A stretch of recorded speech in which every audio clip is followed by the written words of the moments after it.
Hello, human peoples. You're listening to the podcast network of Gamefully Unemployed.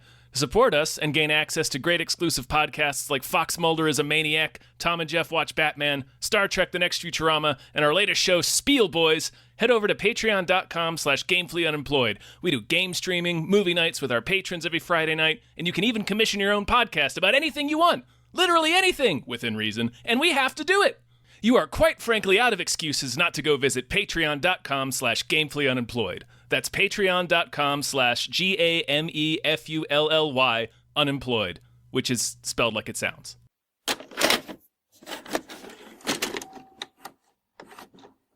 Hello, everybody. Hi. Hi. My name is David Bell. And my name is Jeffrey May. Hi, Jeff. Hey, Thank you. it's me. And listen here. We just watched the Guardians of the Galaxy Holiday Special. I just saw on the calendar that right now on Earth it's almost Christmas time. We don't have time for trivialities like Christmas. But Peter's so sad about Gamora being gone. Maybe if we go to Earth for a really wonderful Christmas gift, it would make him happy.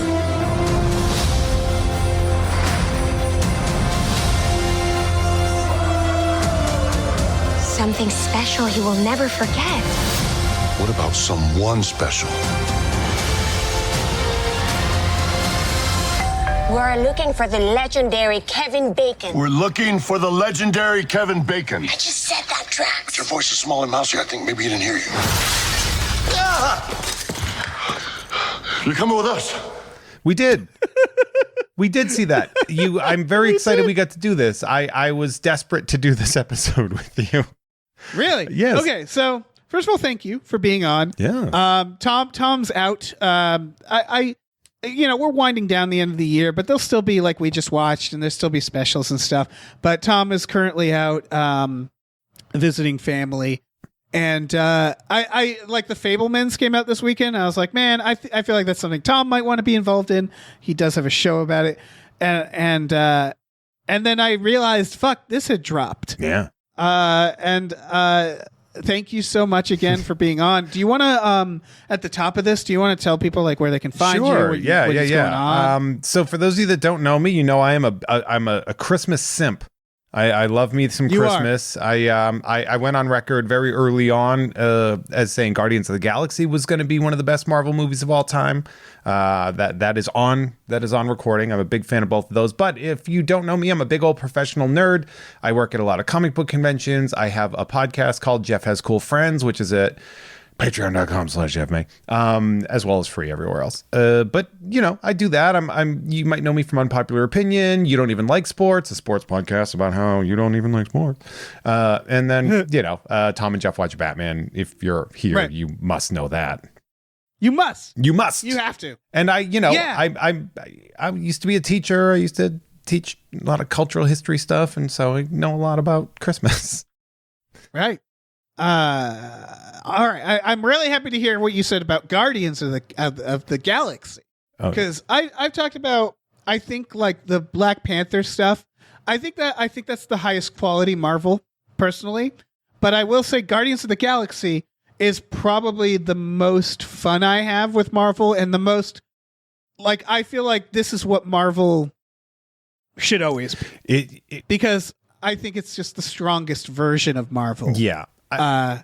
And I really enjoyed the first one. I really enjoyed the second one. And now we're on this holiday special. How did you like this? I liked this a lot. I really enjoyed this. One of the things I love is that we have returned to the Christmas special as opposed to the Christmas film. Yes. Which I think is something that we have kind of lost, or at least we've lost in the fact that I'm no longer a child waiting for, the latest cartoon I Loves special. I remember all the things I grew up with that were playing on like ABC at 7:00 on a Wednesday. Right. That nostalgia for me is really great. I think it's really interesting that Christmas movies have become like sequels are Christmases now, right? Like a lot of times, like every second movie is a Christmas, like Bad Moms Christmas and all this stuff. And you're like, that's like 2.5 hours. Yeah. I like. Oh, I'm sorry. I was going to say, I like a 45-minute Christmas special with that kind of energy. Me too. I also, one thing that I think current films across the board have a lot of trouble with is sincerity. And Christmas specials often are supposed to be sincere. Yeah. And like sappy. And I think there's this feeling of like, that's not cool. And like Marvel has this problem a lot where it's like they feel like they have to make fun of everything that they're doing at the same time. They have to undercut everything with a joke. But one thing they're doing right, I think, even though I did not like Werewolf by Night, I liked the idea Jesus Christ, of doing really? these holiday and Christmas specials. And I think I'm glad they're doing it. I wish they'll do another Star Wars holiday special. I think that'd be funny. Yeah. But I'm. Well, they do the Lego one, right? Oh, did they? They did a Lego Okay. holiday last year, I think. That makes sense. Yeah, that's the other thing. I'm not too plugged in to the holiday specials anymore because I'm not a child. This is all to say I really liked this as well. I have no notes, I have no critique of it. And it's not, oh, you do. I do have one. Well, one thing I wanted to mention about Werewolf by Night as opposed to this is a Christmas special of a well-established property that has been at least featured in 5 films now. So yes, and also it knew the assignment more than I would say Werewolf by Night did. Not that we have to compare the two. I'm gonna respectfully disagree with you on that one, and primarily because Werewolf by Night was also designed to open up a pocket of the Marvel universe. So it's also a stepping stone, and I actually really liked that, and especially for the fact that friggin' Michael Giacchino was the director. There's a lot of things to love about Werewolf by Night. Yeah. My issue, and people can go back and listen to it, me talking about this. My issue is that they're making a Halloween special. Make it scary. make it a horror thing. The problem is they set up this idea of classic horror Hollywood, like The Mummy, like Boris Karloff, but it's not actually that. It's just black and white with like some good old style lighting. Like The Mummy doesn't end with a oneer where he perfectly beats up a SWAT team. You know what I mean? Where it couldn't help but to be Marvel. Well, it's the twist. Yeah, I mean, this is not about that, but I do like the twist that the monster is the hero, not the villain. Right. But it didn't actually feel like it set itself up of like, we're going to be old universal monsters. And then it wasn't. And like the dialogue is just like modern and quippy. And it just like, I was disappointed because I was really hoping for like Marvel to actually go for it and do something more like horror. And then it was just like, once I realized like, oh, this is just another superhero thing. Whereas this special, spoilers, doesn't end with like a big pew pew pew fight. No, it understands the assignment. It is a Christmas there's special. limited action in this whole thing, and the action is comedy action. Exactly. And that to me is like, I would have been, if this is my issue with Werewolf by Night is like, imagine if this ended that way with them having like a big fucking action superhero battle. Yeah. It's just like, it was that where it's like, Marvel, can you fucking just be the thing for once? Yeah. And this is the thing. This is a holiday special through and through, I thought. And this is the second to last thing that James Gunn is going to do for Marvel until Guardians 3. And then he is going to be, a very rich man. As far as Warner Brothers is concerned, the savior of their cinematic universe, because, oh boy. Okay, so that being said, though, I have one gripe with this whole thing, and it's going to be silly, but their choice for animation is to make it seem like an old Rankin Bass animated, like kind of one of those TV animated things that we watched. But the animation quality is low to the point that it's got the energy of like one of those 7-Eleven bargain bin DVD Christmas specials. It reminded me of 8 Crazy Nights. It's way worse. It's worse though. It's worse. That was much more fluid. This animation is choppy and it doesn't look. I think it would be really affordable to replicate something like a 'Twas the Night Before Christmas, which I think is what they were trying to do. Yeah, or like the Snowman made it look more like fantasy or like more storybooky. Yeah, the animation is not good. And it's also not a big part of it. I know that, but it's also the flashback, and it's also designed to mimic old Christmas specials, but it doesn't look like any actual Christmas specials. It just looks like not good animation. Yeah, when people on Twitter were commenting, like praising it for looking like an old special, I was like, "What old special?" No, like it doesn't. I did not. I didn't sense that at all. It's It is definitely one of those public domain Rudolph cartoons that you find on a thing that's like 50 Christmas specials on one disc, and then you look at it and you're like, these are all Walmart shit. Rack, like That's it. That it was the one thing where I was like, I feel like you guys could have done a little better. Something. Something. I was also really weirded out by how they chose to make Groot's body. Yeah, what was going on with Groot? He's like a chunky boy now. He's like he's a beefy boy. But he's got a tiny head. Well, he's Groot. But like I was trying to figure out, because like he's a teenager in the last things we've seen him in, right? In what was he was skinny. Groot's always been skinny, and now he looks like the Hulk. Yeah, and he's a big old thick boy, which is like I guess it's fine, like it's all well and good, and I'm not body shaming. No, Groot. It's like more of like, I don't understand the progression. Yeah, I do also like the effects budget being such that they pretty much just had to keep the character, the main animated characters, like kind of in the distance sometimes. I thought that was really funny. Yeah, that was funny. They have like one set, but it's a very good set, I will say. Oh yeah, I really liked the set that they had. The Nowhere but set again, is gorgeous. It's a 44-minute special, so I didn't expect. I was actually surprised there was as much of a budget. Because once it got started, I had that realization, which is like, oh right, this is gonna be tough, and so they clearly they followed the two characters. I mean, James Gunn has said this follows I just forgot Drax and Mantis.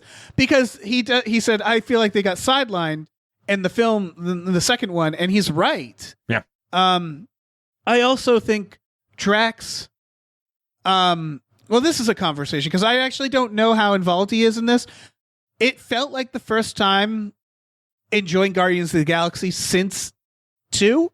And what I mean by that is that they keep appearing in movies that James Gunn isn't directing. Mm-hmm. And I'm sure he wrote a bit for them, but they felt very cartoony lately.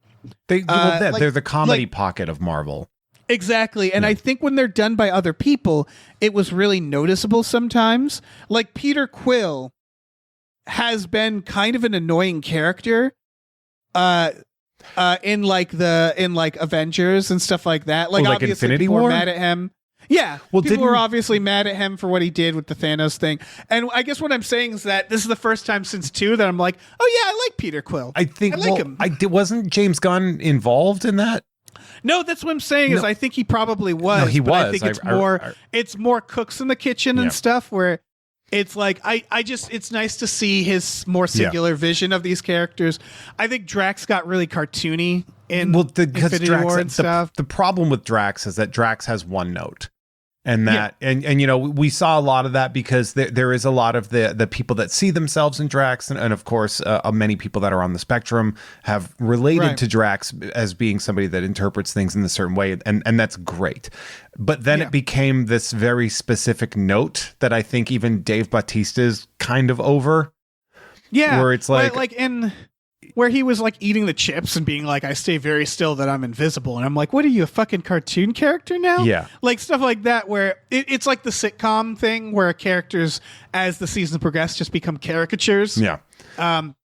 He's become a caricature and it feels like there's less and less depth every time. I would add now that the relationship between Mantis and Drax in this special is fantastic. Yes. And it's from a character that I was over Drax. I'm like, I was kind of like I think Guardians of the Galaxy Part 2, which in my opinion is kind of the lower point of the characters. I think I actually disagreed with you about the Infinity War thing. I actually really liked how they made them interact once they went towards the Earth kind of stuff. Right. I love watching them. I mean, we had been waiting for it for so long, watching them interact with the other Avengers. Yeah. That was glorious. I just felt like James Gunn really knows these characters in this world. Mm-hmm. And it's just nice to see, because feels like everybody, they're just playing it safe, whereas he has the authority to be like, I'm going to change Drax. Yeah, I thought when you saw like him, when you saw Infinity War, I think, and you saw the interactions with that, especially with Quill when they met Thor, and like the way that the comedy bounced off of it all, I thought that was really good. I thought that it might be, other than Guardians 1, which, getting the band together, but that snippet of Infinity War might be my favorite Guardian stuff, because it's just very, very well done in a very short time, which is probably why, that's the other thing too, is like Guardians is perfectly built for a 45-minute special, because a 2-hour movie, sometimes you're like, man, this is a lot of quips. Right. A lot of quips. You know what it feels like? The analogy I guess I want to put forward is Groot. Mm-hmm. What I mean by that is James Gunn says, here's what stage Groot's in, right? Mm-hmm. And until he makes another thing, that's the stage Groot stays in. Yeah. And that's what it is that it feels like without James Gunn, the characters don't proceed or grow in any. I mean, they did some certain stuff. Like obviously in not Infinity War. No, in Infinity War, there's a lot of big Guardian stuff. Like there's the Gamora stuff. There's a lot. There's a lot that they got to do in those. Yeah, for sure.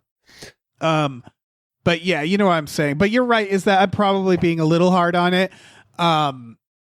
It's just like my overall point being that like they slowly degraded in my mind. Yeah, and this like brought them back, especially characters like Peter Quill, who I feel like we just kind of stopped.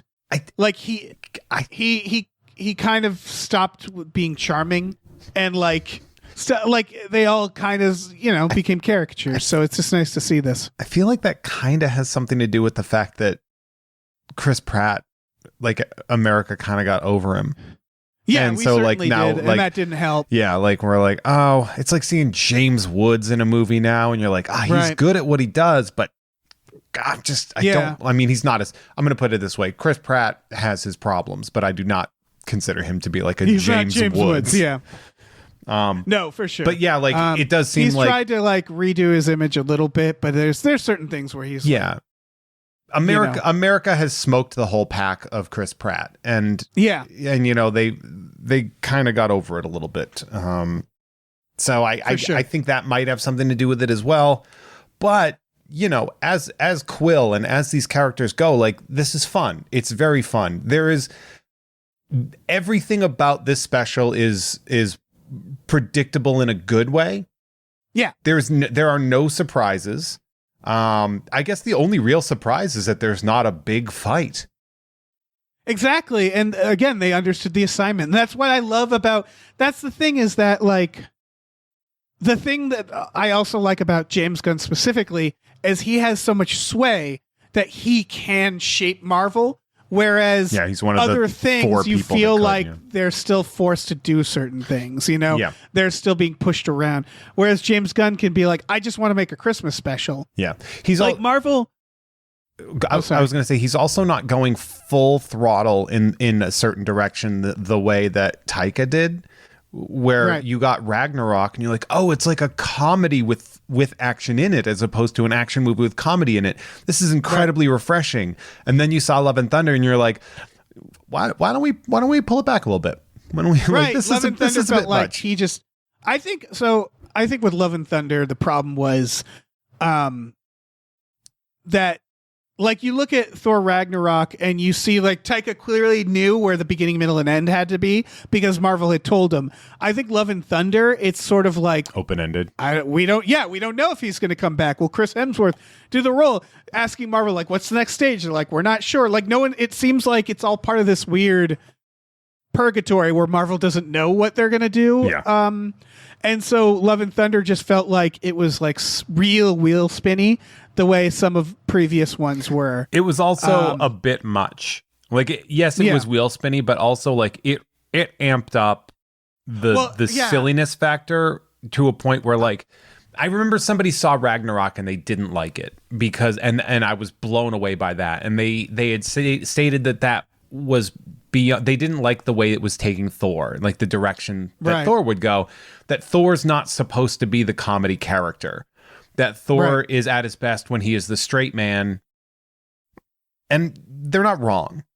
But now, like, then I was a little bit like, what the hell is wrong with you? And after seeing Love and Thunder, I was like, oh, that's what you were predicting. Like you saw this coming.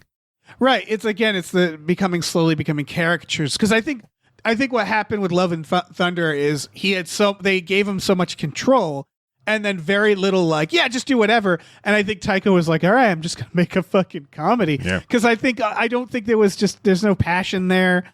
I think he didn't care. I think people like Chris Hemsworth is just like, yeah, this is my contractual obligation. So it's just like, there was no direction. Yeah. Yeah. Hemsworth's like, when am I going to get to be Hulk Hogan? Right.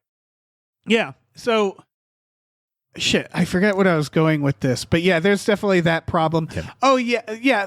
So the other issue I have, and I have this with Thor: Love and Thunder as well, and why this was so refreshing to me, because there's the comedy aspect, but also Marvel is notorious in my mind of promising something unconventional and then not delivering it. I think that was my issue with Werewolf by Night. That was my issue with WandaVision. That's where they're wild like, to me. we're going to do something different. And then in the end, it all kind of just felt like it was the same, especially since nothing in WandaVision mattered, it turned out. Like, what? In terms of like the character?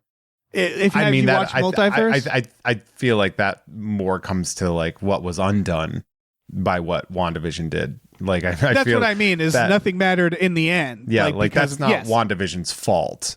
No, but it is because they also bring back Vision at the end of WandaVision, and it was like, I thought this whole thing's about grief. Well, here's the thing. But that is fully in line with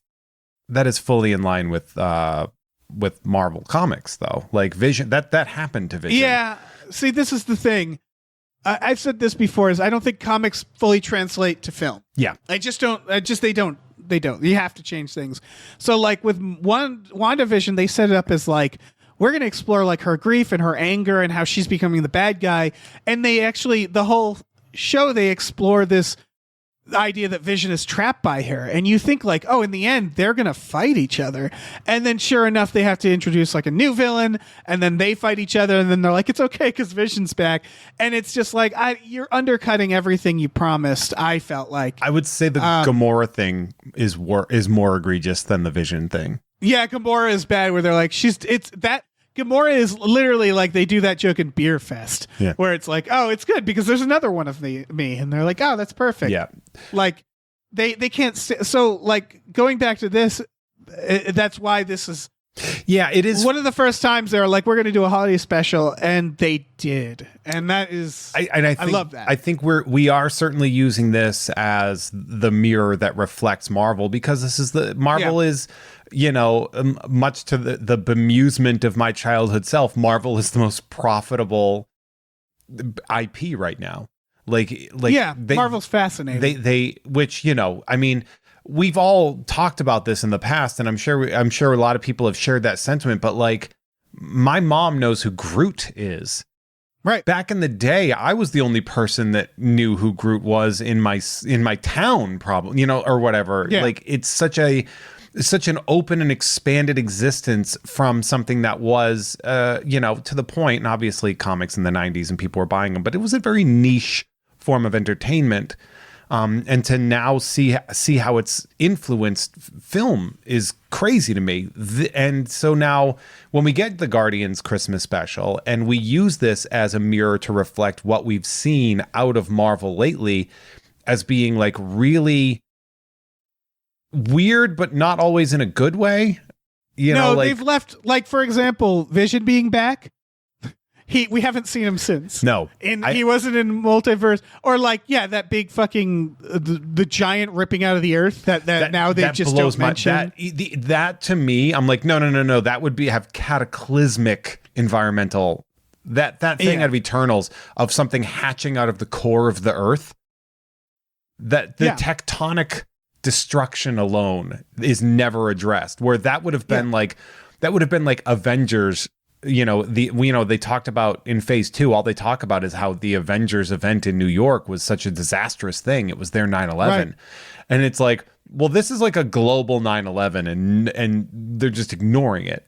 Yeah, I think what we're seeing is just Marvel generally kind of fall apart narratively, where there's so many people writing so many different movies and they're struggling to tie them all together. Yeah. And we're just getting loose end after loose end, and it's falling apart. It's collapsing under its weight. This has the interesting, thread of the Kevin Bacon thread. I think is very cute.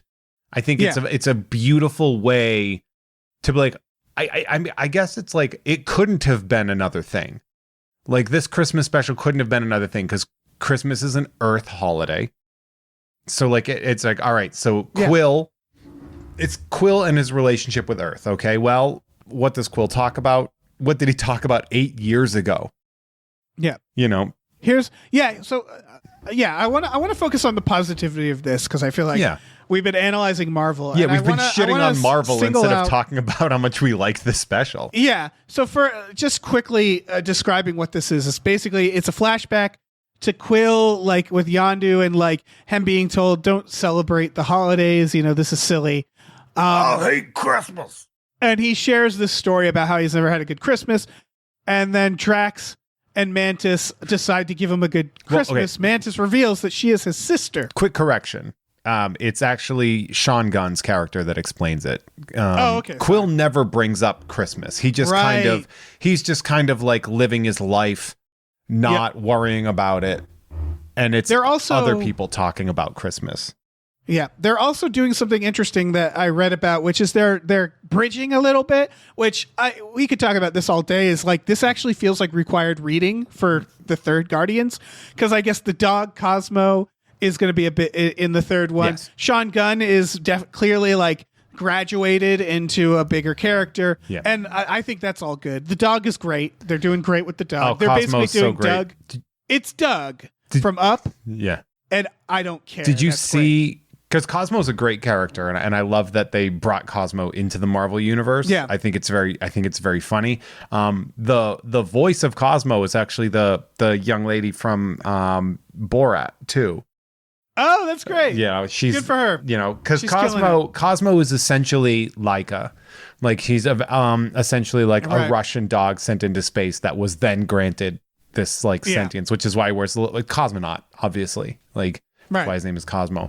But I think it's very sweet that they brought that character in as a part of the team, kind of. It's fantastic. Well, that is the big strength, of course, of James Gunn in Guardians is he brings the weird to Marvel, and he always has. Well, yeah, he brings the characters that you're like, I can't believe he's making that work.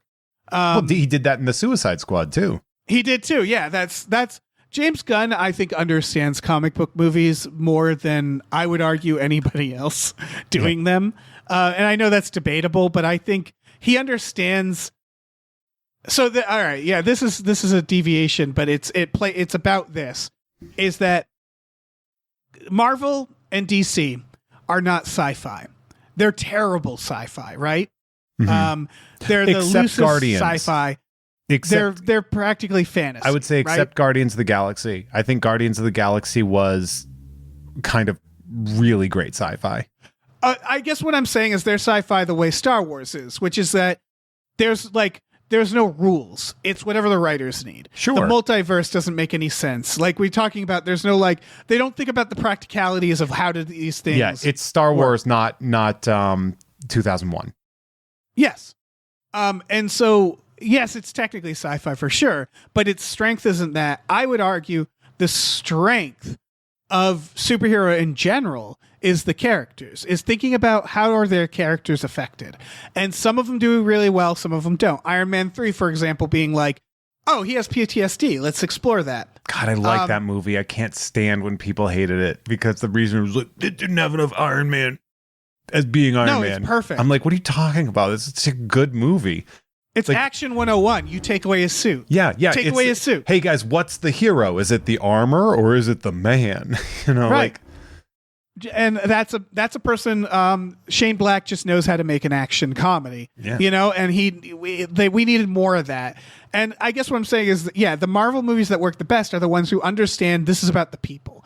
And James Gunn loves that idea because he looks at these characters as weird as they are and goes, I wonder what's the emotional side of them. You watch Peacemaker and it's not about the action. No. It's about how fucked this guy is because of his position. Yeah. And his I father. think that's where and that's where superhero thrives. Yeah. You know? And it's an actor's dream. It should be, in these movies. Yeah, it is, because it really does come down to like full story development, occasional action. Right. And one of the reasons I think I liked WandaVision so much, because I was like the aspect of it really is it was an 8-hour long movie about grief. I just don't think they stuck the landing, but I think they knew they had the right idea. They suffered from Wonder Woman syndrome, where you had the first 7/8 of Wonder Woman was this really kind of well done film, and then at the end they're like, and here's a Zack Snyder ending. Right, because the problem is they get like insecure and they feel the need to be a superhero. And it just doesn't always work. Which is why She-Hulk had a perfect finish. No spoilers. I need to watch that. I'm going to watch it over the holiday. Oh, yeah, Dave, you should probably do that. That and Andor. I have not seen Andor yet, and everyone's like, what is wrong with you? Yeah, like, see, I have not had time. It's a deviation. Andor, I'm sure, is good, but in my head, you have to earn it. And what I mean by that is like the Obi-Wan show whiffed it hard for me. Yeah. And then they're like, now watch this. And I'm like, you know what? No. Like, yeah. I'll watch it when I'm ready to watch it. But like, if you're just delivering crap to me and then some people are like, yeah, but this one's really good. It's like, I'm sure it is. I'll get around to it. Yeah. I'm not gonna there. Fucking, yeah. As the same with She-Hulk. I'll get around to it. I'm kind of excited for it. She-Hulk is the anti-Marvel Marvel. Yeah. It sounds a little winky, like a little too winky, but I'll watch it and find out for myself. Here's what I'll say, because I know this isn't about She-Hulk, but it is about Marvel on Disney Plus, and I will say this.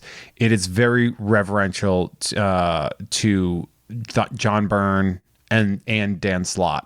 Both the writers that I think really made She-Hulk what they were, because when Stan Lee wrote She-Hulk, spoiler alert, Stan Lee's not a good writer. He never was a good writer. He was prolific and he knew how to come up with ideas, and that's fine. But when John Byrne took over on the reboot, and then Dan Slott took over on the reboot of the reboot, and they really made it this sort of like, it was Deadpool before Deadpool was Deadpool, and that. And people seem to forget that. They're like, Deadpool broke the fourth wall. It's like, yeah, and She-Hulk did that in like the 80s.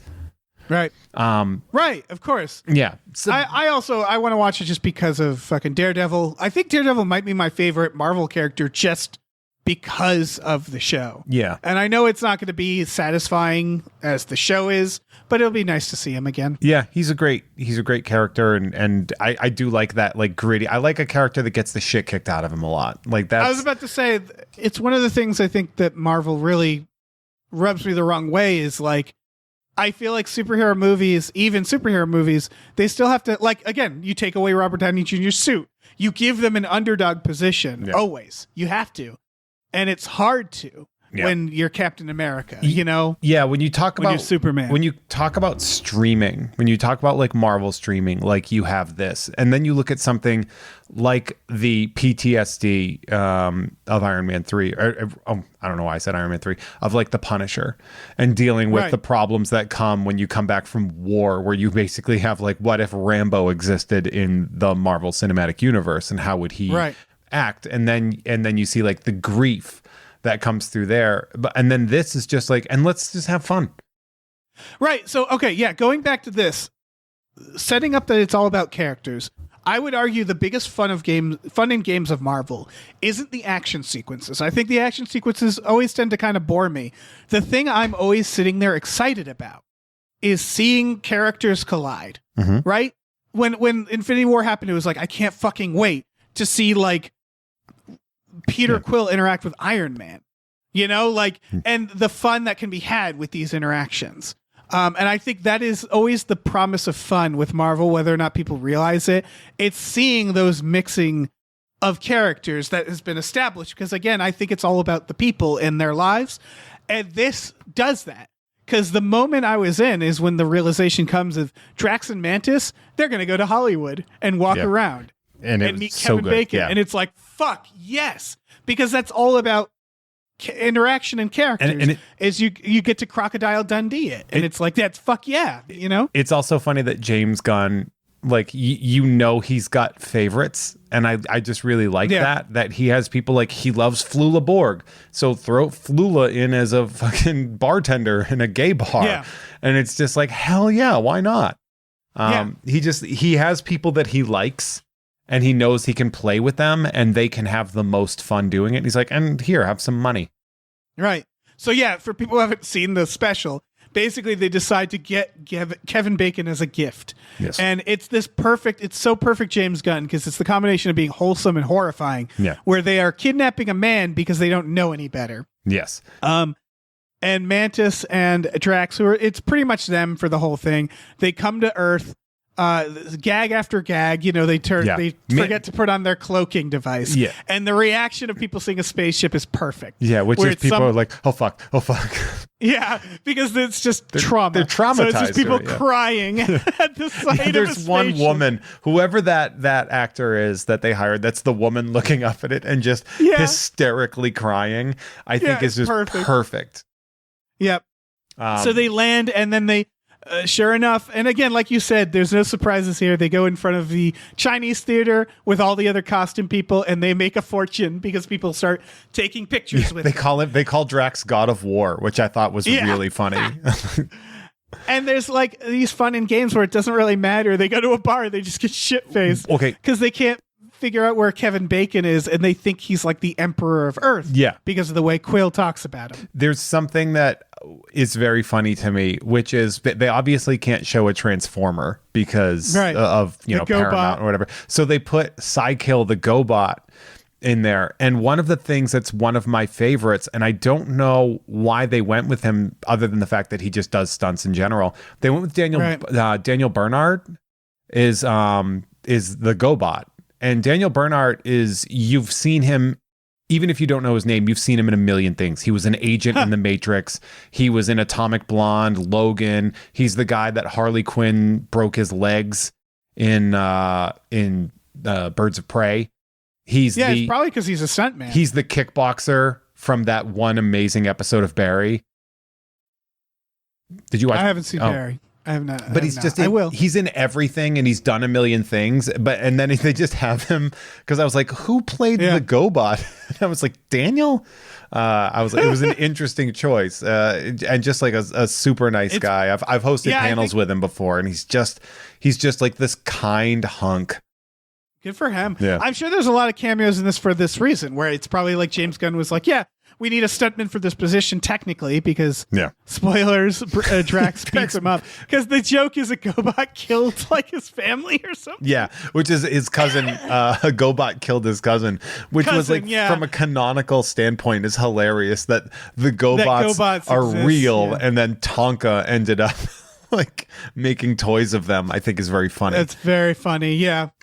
And so then they go to what appears to be a gay bar.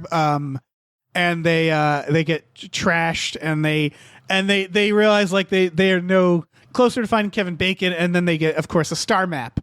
And here comes something I always find fascinating is whenever they need to depict a celebrity in a movie, because is there a conversation with Kevin Bacon of like, how big do you want your house to be? Because it's obviously not his house, probably. We don't. It might be. It might be. I mean, I'm not going to put it out there that him and Kira Sedgwick live in like a small home. Like that's the thing is, I'm sure they live in a mansion. That's what I'm saying is like, how humble do you want to be? You want to know something? That's got to be a conversation where it's like, they're just ringing the doorbell and he's answering and being like, sorry guys. And it's like, is this really what it's like to be Kevin Bacon? I don't know. I honestly don't know. Yeah. Like could he realistically would have been probably more of an asshole. But and then he was like, should be, to be honest. But one of the things that's funny is like when they do the maps, some of the celebrities that they had, like one of them was Queen Latifah, and then another one was, I'm pretty sure it was Zach Morris. It was Mark Paul Gosselaar. Amazing. When they go to Arnold though, and here's why one of the things that I think is very funny. I'm familiar with that map, obviously, and that is where Arnold lives. Like, Oh, interesting. Because they go up, because you can see they're going into the Palisades, and they go up into what's called Mandeville Canyon, which is amazing during the holidays. And you have to drive through that street and just look at the way they decorate, because it's unbelievable. Right.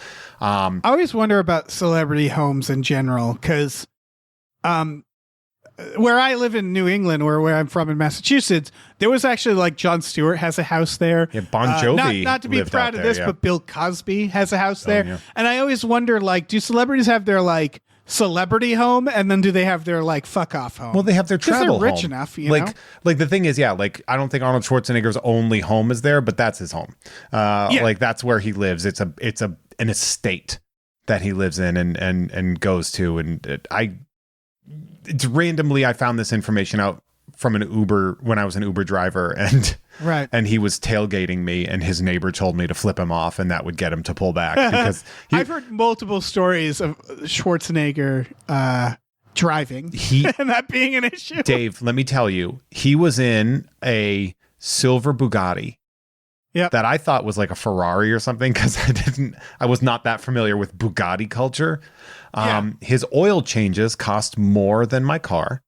Jesus Christ. But the thing is it was it was a convertible, and you saw his giant head like sticking out of the car like a toy.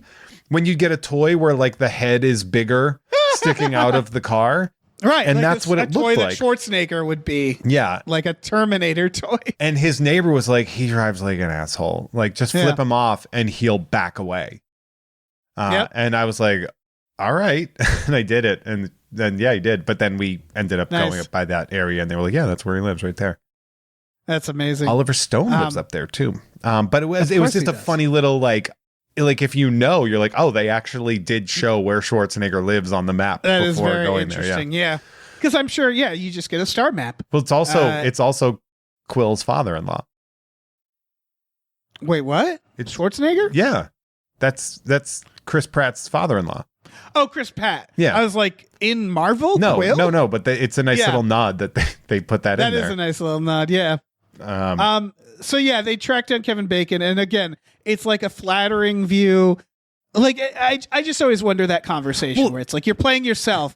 How do you want to be seen? Yeah. And I always of course appreciate the versions where someone plays like an asshole version of themselves. Seth Green in fucking Entourage is the best example of that ever. Like, where it's like it's not it. flattering. Yeah. It's not like cool. He plays like such a prick on purpose, and I love that. Yeah.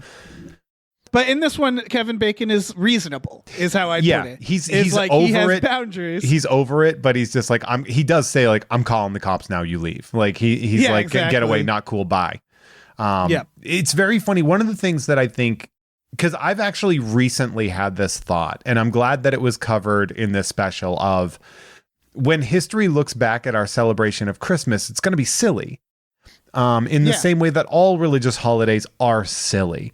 They're for the most part like, oh, like we believe that we picked the right one, so we do all this silly shit about it.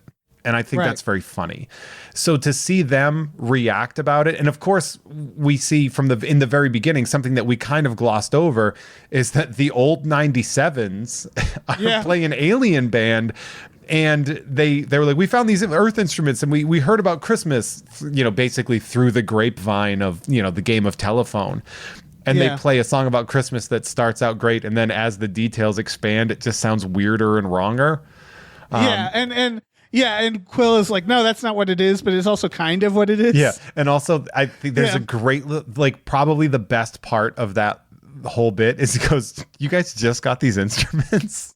Yeah, they play the song perfectly. They and play it so good. He's like, you guys just got these instruments? That's one of those, like, fourth wall breaking. Like, that was great. Yeah, like to It is also, you think of how aliens would think of Santa in this world, is like he just seemed like another ghoul. Like, there's plenty of ghouls in this universe. Yeah, he'd be like the Silver Surfer, like a terrifying port. And it's like, it's just a very funny thing. But like the explanation of Christmas, and then the exploration of Mantis and Drax into Christmas with like not understanding what these things are, but like totally getting the vibe.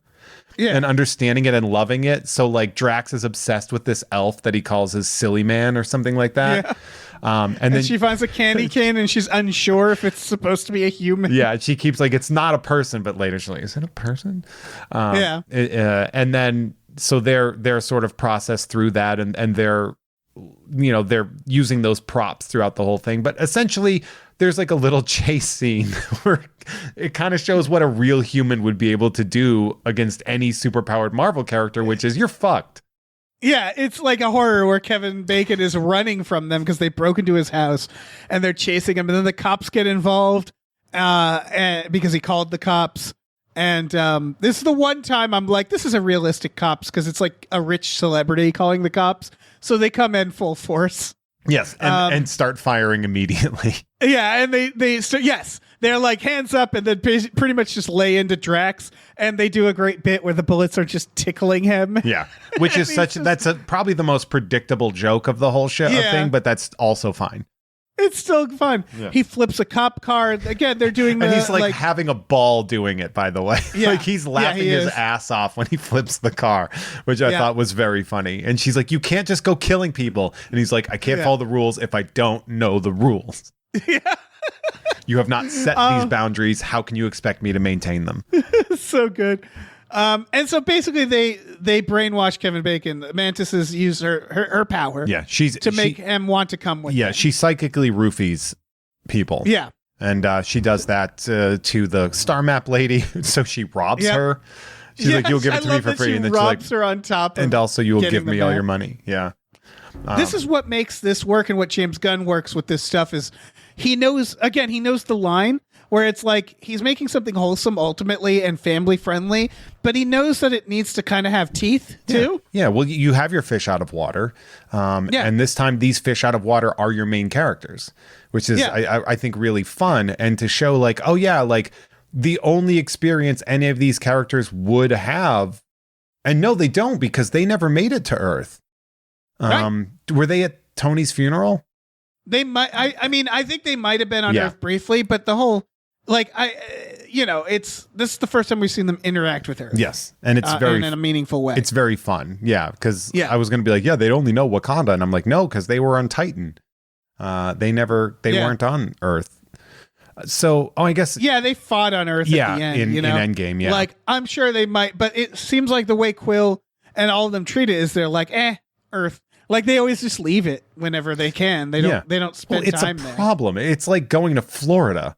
Like Earth is the Florida of the galaxy. And so it's like, oh, we're good. Like, but so they, they do abduct him. The chase scene is very good.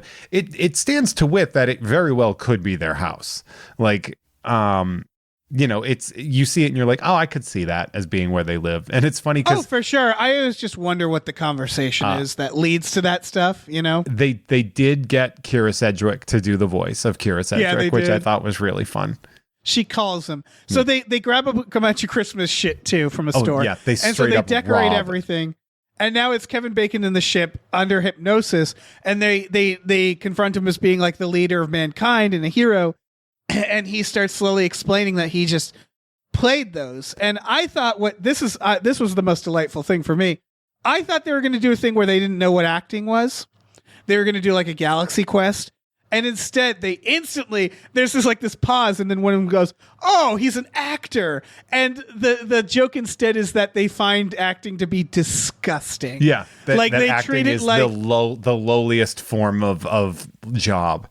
Yeah, they treat him like he fucking runs a porn shop or something, where they're like, "Oh, what scumbag shit!" Yeah. And the whole the joke throughout it is that they keep talking about actors as just being awful people. Yeah, and there's a great part where they're just like, "Pretend you're a version of you that doesn't suck," and he's like, normally I probably would have been pretty upset about this, but I don't know, I'm feeling good right now. Yeah. So he basically becomes a MacGuffin where it's like he has no free will. They're just fucking with them. Yeah. I knew they weren't going to do this, but I wouldn't have put it past them if they like accidentally killed him. Yeah, right. In this, because they're treating him like a little Melvin. Yeah. It's exactly what you want. You want them to just bully Kevin Bacon. Yeah. So they they get there. So they go through this process of just basically shitting on him for being an actor and being like, you need to pretend that you actually are heroic. And he's like, what? All right. Yeah. And then he's like, all right, then let's storm the beaches. And he's like, oh, I'm a private in the British Army in World War II. And they're like, no, just be you. Just be a version of you that doesn't suck, I think is what they say. And then, go ahead. Oh, sorry. It's just then we get the perfect James Gunn moment, which is them presenting it, which is this beautiful Christmas moment where Quill comes out and they set up all these lights. And it's like that alone would have dazzled him, right? It's amazing. Yeah. It's beautiful too. Like that scene, that's like a legitimate, like emotional scene. Yeah. And this is Gunn, I think, at his strongest, which is this beautiful, sincere, emotional scene, and then like brought Christmas to him, and then they bring out a gift, and then he realizes it's a human that they kidnapped. Well, and he's like, what the hell is wrong with you guys? You can hear him. He's like, I think I'm going to black out. You guys kind of didn't poke any holes in this thing. And he yells at them all and is like, oh my God, Kevin Bacon. He has Mantis unhypnonize him. Yeah, because Kevin like, Bacon's don't freak out. clearly high, basically. He's like, hey, man. And Quill's just like, you need to unbrain him. And they do. And he rightfully freaks the fuck out. Right. But he's like he's like, listen, we're going to get you back on Earth. We're going to do it. Like he does all the right things. He's just like, I'm so sorry. They didn't understand. I'm going to get you to Earth immediately. Just don't run. And of course he runs. And then Nebula chases him down. Oh, because the other thing too, and then we Nebula forget about that. Killing it but they draw on him. Like they point a gun right in his face. Yes. Well, they do the thing where they're like, we're not going to hurt you. And then he says something and like someone's like, I'll kill you. Yeah, because Rocket goes, we're not going to hurt you. He goes like, talking raccoon. He's like, I'll kill you. Yeah, and then when he runs, they're like, go get him, and Nebula is just like on it and takes out her and she's like, you can't run from me, Kevin Bacon. And he's like, but don't kill him. Nebula's great because also she immediately also thinks actors are scumbags. Yeah. Like it's just common knowledge in space. Yeah. Like that's what it feels like. Yeah, which also does add to that the acting of the Asgardians. Yeah. When you think about that, where I don't know, I always thought that was really fun that they have those actors, those really you're like right, is like they're such scum, they're like such pieces of shit. Yeah, I love how they got the worst Hemsworth to play Thor. The acting, like getting Matt Damon to be Loki, and then Sam Neill to play the fake Odin good. Is just my favorite. That they got like legitimately great actors, and then the other Hemsworth. Yeah, it was so good. I wish they didn't just do the same joke in the second one, but I really, Well, but they sure did, didn't they? They sure did. That is really the energy of that one, where it felt like it was like, I'm not going to put as much thought into it. It's the Hangover sure. 2 of Thor movies, yeah. Yeah, it is. You're right. So Kevin Bacon runs off, and they sort of yada yada, and he gets back with Sean Gunn, and Sean Gunn's like, sorry about all this.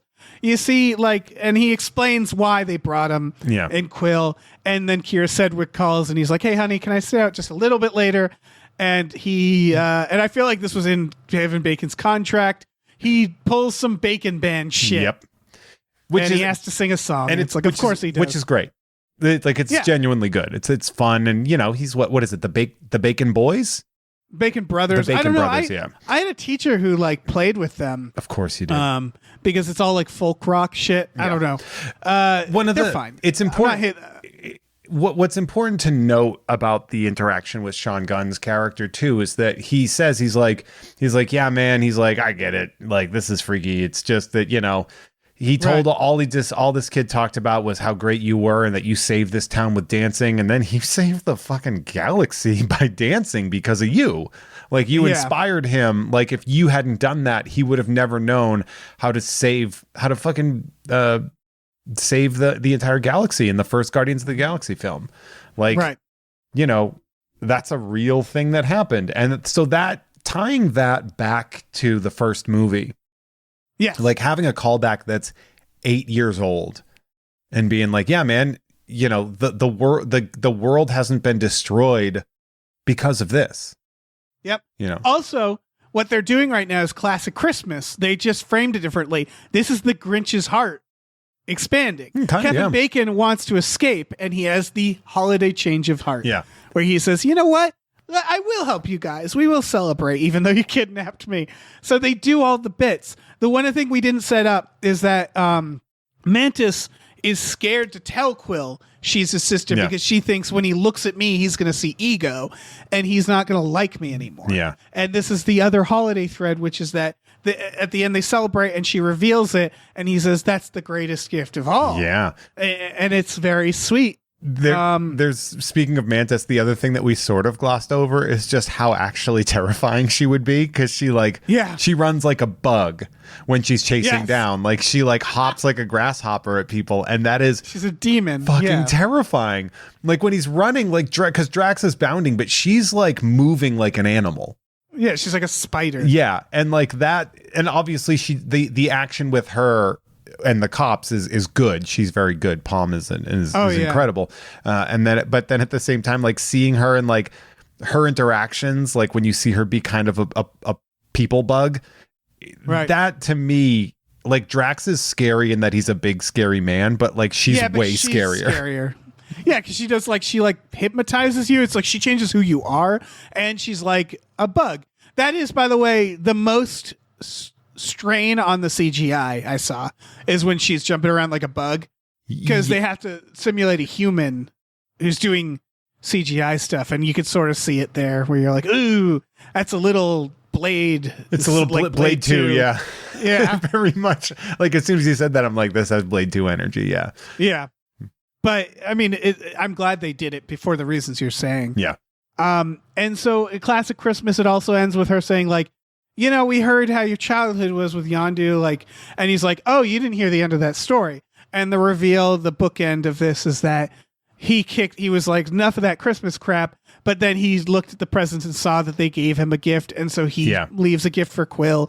And they did this thing with him, and I'm okay with it, but it definitely feels like they did a little shit, what's the word I'm looking for? They did, where they retconned his attitude a little bit. Yeah, they retconned him a lot. Because in the first movie, he was clearly a bad guy. And then they retconned him in the second one, and they're continuing to retcon him. And I'm okay with that because it doesn't feel like he never did anything. It's not like Loki. No, he's not a bad guy, Dave. Yeah. He's a scumbag. And that I think is important. Like it's important to know that he was a dirtbag, and that's literally the entire front end of Guardians 2 is all of the other Reavers being like, you're a fucking scumbag. That's why and so like in that regard, it's good. It's also a good throwback because that's the start of, I don't know if you noticed, but his tchotchke collection, how he loved he loved little like, you know, little cutey it's kind of stuff. Based. Yeah. And so like to have that be the thing that established it, and then he gives Peter his guns that we see him using for eternity at this point in time, I think is really interesting. But you're right, and I did notice that too, that they retconned his behavior. But it is also one of those things where, like, I don't know, man, I feel like even in bad families there are good memories. I also think he's savable. Yeah. Like, again, going back to Loki, I got really bothered by that, where it's like, didn't you kill their friend? Like Agent Coulson, like it's stuff like Marvel has this problem. They tried to do it with Abomination a little bit, and I think Abomination, you'd know more than me because you saw She-Hulk, where it's again like you killed, like, and if you go watch the first Edward Norton just Hulk, watched She-Hulk. He's killing people. They've just watched She-Hulk. Yeah, okay. But like I'm thinking of Shang-Chi is why that's the thing where they made him like friends with what's his name, and I was just like, this guy murdered people, murdered civilians. It's just Marvel has that issue where they don't like, they feel like they're really into reforming villains, and some villains I'm like, I don't know, man, it's kind of weird. But like Yondu, I think he never passed a point of no return. I think it's like you can kind of work with that. Like he definitely seemed like an abusive fucking father. But they're trying to, retcon that. So it's like, okay, I guess he wasn't as bad. I think modern storytelling, and this is one of the problems I think we see in like the purity of people tweeting, where people will be like, oh, you're trying to rehabilitate this bad person. It's like, first off, it's a fictional person. Second off, people contain multitudes, folks. I hate to break it to you, but like, you know, even bad people do good things sometimes. I don't know how to say this. Like, not not every person who does a transgression is 100% evil. Yeah, I've talked with Tom about this a lot. The problem isn't that it's doing it; it's that it becomes a pattern to the, and so like it actually becomes the norm or the predictable thing. Which is like I was talking to Tom about this, where it's like you can't make a superhero movie anymore where it's just bad guy versus good guy.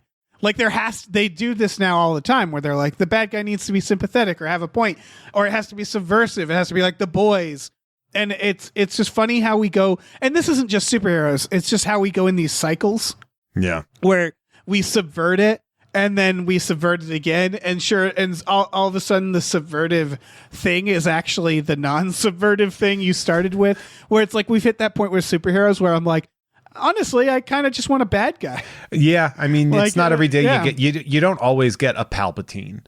You know, like somebody Right. that's just like a purely like genocidal fascist or something like that. Like Right, and when done right, it's really scary because if they're hard to stop at the same time, yeah. then it's like, fuck, man, what do you even do about this I mean, person, you know? but you also like, I think what's important to understand though is that a lot of these times you're just trying to get the pathos of these characters. Like even if it's Right.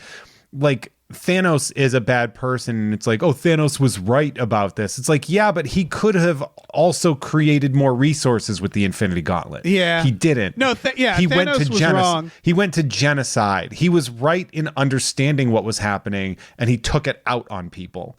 And, What made Thanos... Oh, sorry. and I just think that's interesting where you get that moral gray area of like, oh well, yeah, but he's got a point. He saw all his people die and blah blah blah because they wouldn't listen. It's like, yeah, but then he did genocide in a he did genocide in a very bad way, like which is all the way you would do genocide, as opposed to the good way. Yeah, the good genocide. He did a bad genocide. But it's like he could have fixed the problems in a myriad of ways. Right. No, I never bought into that he was right. What makes I thought Thanos great is he's like the perfect version of like, they're not trying to make him sympathetic. They're not trying to make Killmonger out of him. No. But he has layers, and I really like that about him. I like that like he's consistent and that he's kind of like he wants a fair fight, or he kind of respects people. Yeah. You know, the stuff of like, I hope they remember you, Tony. Stuff like that, where it's like they give him depth in a way that doesn't make him He's a warrior. Like he's evil through and through. But he has depth. Or like when Quill tries to kill Gamora and he's like, I like him. Because what you don't realize is like what Quill's trying to do in that moment is what he has to do later. Yeah. Which is kill the person he loves for the greater good. So it's stuff like that where he has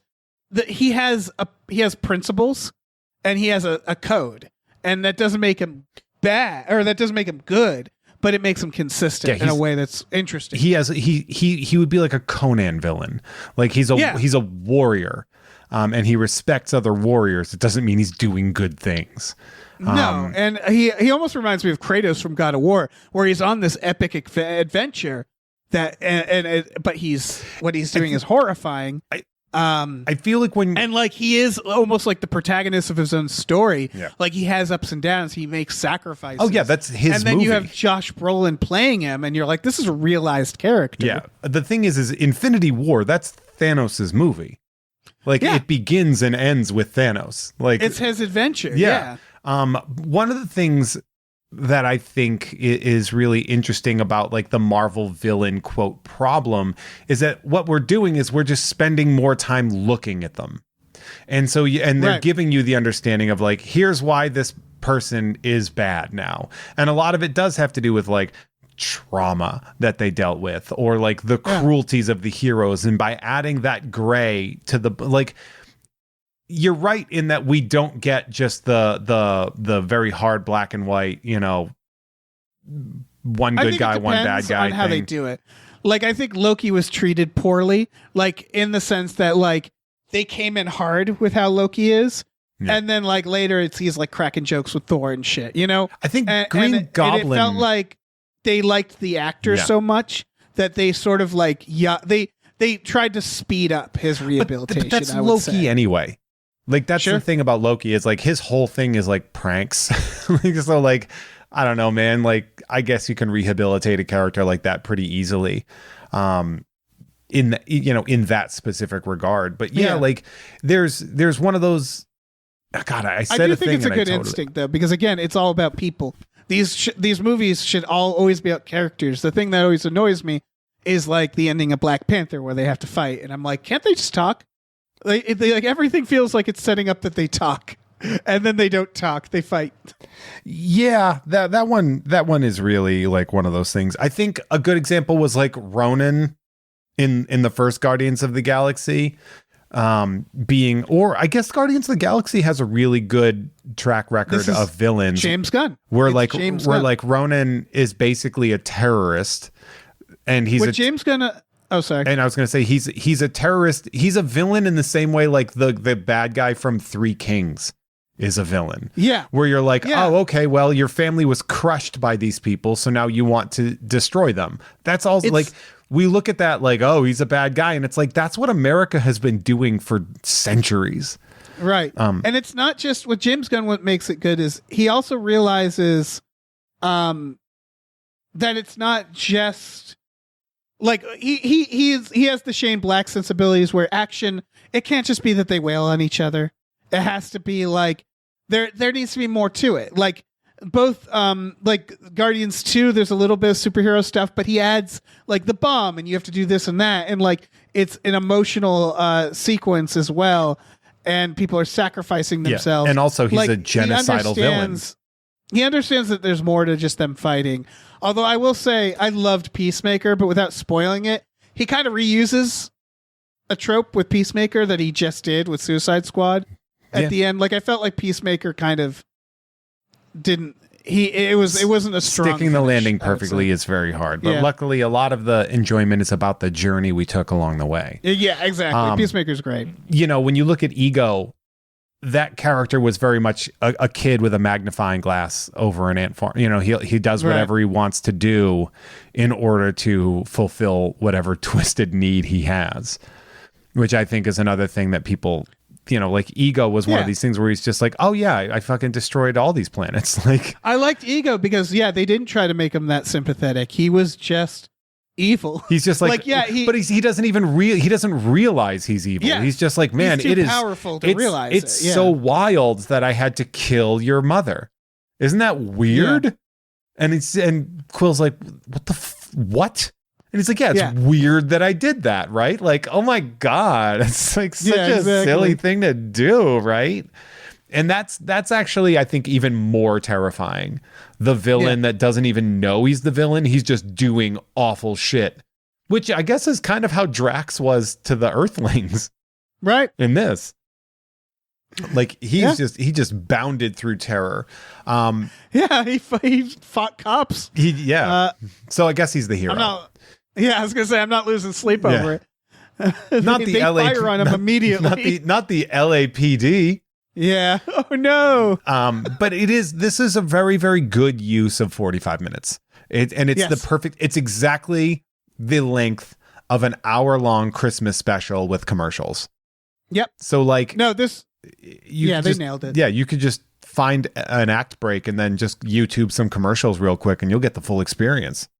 Yeah, watch some fucking Lego commercials from the 90s or something. I do like that the way that Marvel introduces their specials is very much like the 80s version of introducing specials, which I think is fun because they've done two holiday specials and they've both been retro, which I think is very fun. But like I said, I only accept that if they understand the assignment, and this understood the assignment. I think, and that's what I mean is like with Marvel, whenever they like boast an aesthetic, but if they don't actually do it, like in the tone, that really bothers me. Because in the same way Tarantino does that, Tarantino will be like, "Oh, this is like his Grindhouse wasn't a Grindhouse; it was a Tarantino film, which I liked." Yes, just with a filter on it. Exactly. And that's what I mean is like, if you're going to do that, if you're going to call that shot, you better follow through, in my opinion. And like, especially if I don't find it entertaining otherwise. And like, obviously this, like, that's what I like is when you look at this, it's like, they didn't try to make it look like, oh, this was shot in the same film as like A Christmas Story, or we're going to make it look like Rudolph. No, they made it their own Christmas special. They understood what the core of a Christmas special is. Yeah, and they did that. The if I were to go back and change one thing about it, it would be the choice of animation. Yeah, sure. For sure. It looks like, you know what it looks like is it looks like a cut scene from an Xbox 360 game. You know, like that's kind of the style that you get where you're like, okay, this does everything that it's saying it's trying to do, but it's got this weird. I wasn't nearly as angry at it as you were. I'm not angry. It doesn't. I have to watch it again. I wasn't angry. It's just, if you know what they're going for, which is, okay, they're recreating the animation style of a 60s, 70s, or even 80s cartoon. Okay, I get that. But when you look at those things, like The Grinch was done by Chuck Jones. Like when you look at like all these different things, like the quality of animation was a lot higher than this is remembering it and giving it credit for. Right. So I feel like they could have, I don't think it would have been much more expensive to really ape. And what I'm glad they didn't do was what Always Sunny did, which was to recreate the Rudolph claymation. Yeah. Because they could have done that. That's what I'm saying is, like, I'm okay with it because I'd rather them not try to focus on the aesthetic and more on the tone. Like, that's what I think Werewolf by Night did wrong, is they were like, look, we lit it like an old movie and it's black and white, but then nothing else about it. Even the camera moves. Like, they had these oneers on like Steadicams, and it's like, oh yeah, like your classic The Mummy oneers, you know? Mm-hmm. Where it's like, I'd rather you get the story tone and the core idea behind what you're tributing, rather than just the superficial visuals of it, you know? And this felt like a Christmas special, even though it might not necessarily had looked like one, you know? Yeah, but it was fun. It was very fun. It's definitely worth your time to watch. Hopefully you watched it before you listened to this. Yeah. So you could be like, I understand that. They knew what they were signing up for. Hopefully you watched the 12 movies that we referenced and the 16 hours of additional Marvel television series that we brought up. And DC stuff. Yeah. So that's another 8 hours plus, a couple we referenced. So basically, take the week off. Yep. All right. Take the week off. Watch all the stuff we talked about. Then come back to this, even though we're telling you to do this at the end of the episode. I think that's a good plan. Yeah. Jeffrey, thank you so much for being here. Of course. For being my guest co-host. You plugged some stuff at the beginning. You might as well plug some stuff at the end as well. Why don't you do that? Well, as I mentioned before, I have cool friends, and I have a show called Jeff Has Cool Friends. You can get that for free wherever you listen to podcasts. But if you want early access to uncensored episodes with bonus content, please, by all means, come on over to patreon.com/JeffMay, where you can get that, plus my monthly shows like Ugh Fine with Kim Crawl, as well as Nerd with Dre Alvarez, which is also available for free, but I do that on the Patreon as well. You can, again, hear me on Unpopular Opinion and You Don't Even Like Sports, a sports podcast for people that hate sports, like, you know, most of our fans. So you can check that out on the Unpops network. And of course, on this network, you can hear Tom and Jeff Watch Batman, where Tom Ryman and I are currently in the middle of the drudgery of Super Friends, which is a wild thing to cover. And it is both, it's weird, but it's not the fun kind of weird. When you're watching it, you're like, it's really weird. It's, who would have thought that a cartoon from 1973 wouldn't hold up the same way? Mm-hmm. But yeah. You should be high. Yeah. If you're high, it'll probably be better. And if you want to see me live, Mint on Card is the second Friday of every month at Blast from the Past on beautiful Magnolia in Burbank, California. Hell yeah. It's a comedy show in a toy store, folks. You can't get any better than that. You really can't. I love that place. Yeah. I guess I'll plug the Gamefully Unemployed Patreon, patreon.com/Gamefully, GAMEFULOY, Unemployed, along with Tom and Jeff Watch Batman. We also have Fox Mulder's A Maniac, Star Trek The Next Futurama, and Spielboys for just $5 a month. You get access to all of those. If you want to kick in a little more, you can do custom We Just Watched episodes. You can watch movies with us every Friday night. We also have a store. If you go to GamefullyUnemployed.com, you get access to that. And I want to quickly plug, so we normally have Hypecast. For this month, we are doing something else. We are doing a series on the Blood Rain films. That's right. The Uwe Boll Blood Rain with Uwe films. Boll, huh? Yep, called Bud Rain. Bud Rain, it is me and Adam Ganzer watching the Blood Rains and talking about it. If you're familiar with our series Guy Light or 50 Shades of Guy, it is very much a sequel to that. So that starts Friday. Bud Rain, first episode. Bud Rain. Are you guys getting high while you do this? Is that what the bud part is, or is it just because you're buddies? It's buds, because the other ones were Guy Light. We're picking these based off the pun that we can create. So you're basically watching the movie version of the Super Friends. Yeah, I guess. Who's it? Because these are terrible. Is it Christina spoilers, Loken? They're terrible. Is it Christina Loken is the Blood Rain, the first one. Yes. She is certainly not in the next ones. No. The TX didn't make it into the second. Yeah, ones, the first one costed $25 million, and then they cost considerably less, and it shows. Well, you already got everything done. You know, it's just polish at that point in time. Yeah, it is. Definitely listen there. I think I really like the episodes we've done so far, and boy, we're really like it. Just like Jesus Christ, we're doing a lot of sacrifice for you by watching the Blood Rain movies. Yeah, let's do it. Let's do it. Yeah. Well, that being said, everybody listen to those. Yeah. Listen to all the things we said. We need you. We need you. We need you so much. We'll do anything. Yeah, I'll touch it. We'll touch it. I'll put my finger in your mouth.